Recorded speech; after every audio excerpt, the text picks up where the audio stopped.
Could use a hand sometimes. I am only human.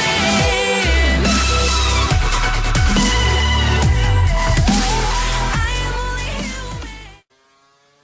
Yo, JD here, TRL Limitless. I'm wearing a career today.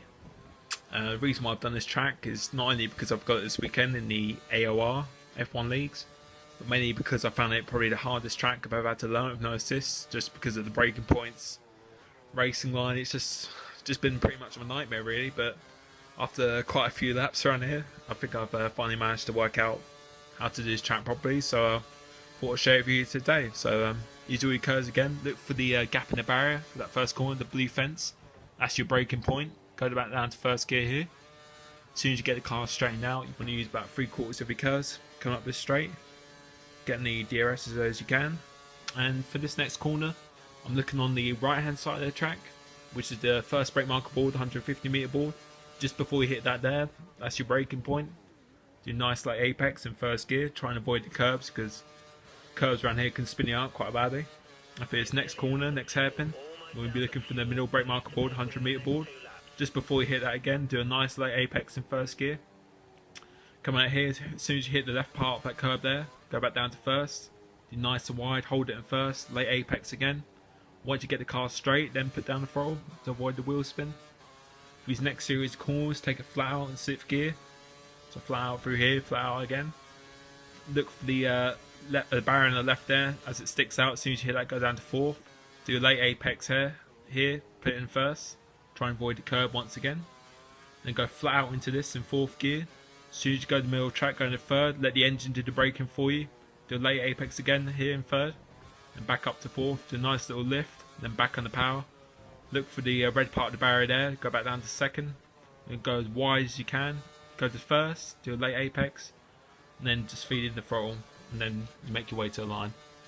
So that's a lap of career. It's taken me quite a while to get used to this. But we finally managed to do a 35.9, which is a pretty competitive time around here. I just find around this track you just have to be quite patient to get used to it.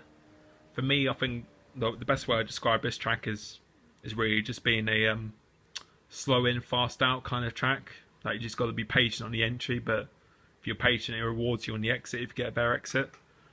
So that's what I recommend really. Just pick out these braking points, even if you have to drive around quite slowly at first. Just try and remember them, and over time and overlaps, you'll just get used to it. So hopefully that's just helped you out, and I'll talk you through my setup now.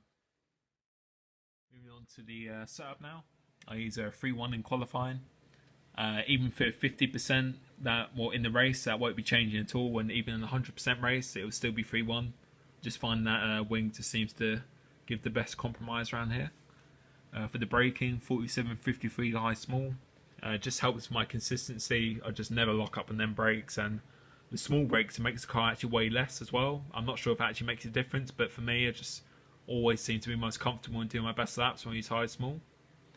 As for the balance, 7-11, same as my other videos as well. I just like having that, not too much turn in, but just that balance between just a little bit more turn in and having a mid corner and grip as well, which is quite crucial around here. So I just find that's the best one for me. And moving on to the suspension, same as always again, 11 on 1, 11-11.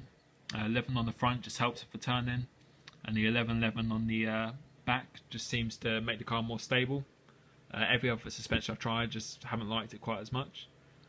For the gearbox, first 3 gears go to the right, just help with wheel spin, and then it goes back down to the left again. This gearbox is quite short. The reason why I do this is for the race really.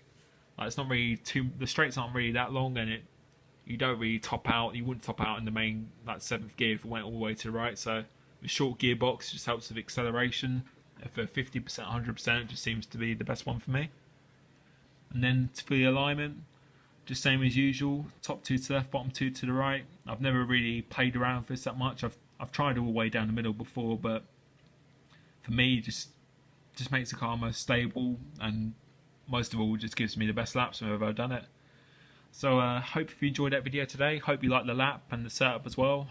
Hopefully it's helped you out quite a bit, because I know this track's, especially if you're using no assist, is quite annoying. But as I said, just try and go around it slowly at first, find the braking points, and once you get them, you just won't even be thinking about that. So let me know what track you want next, and cheers for watching. See you there.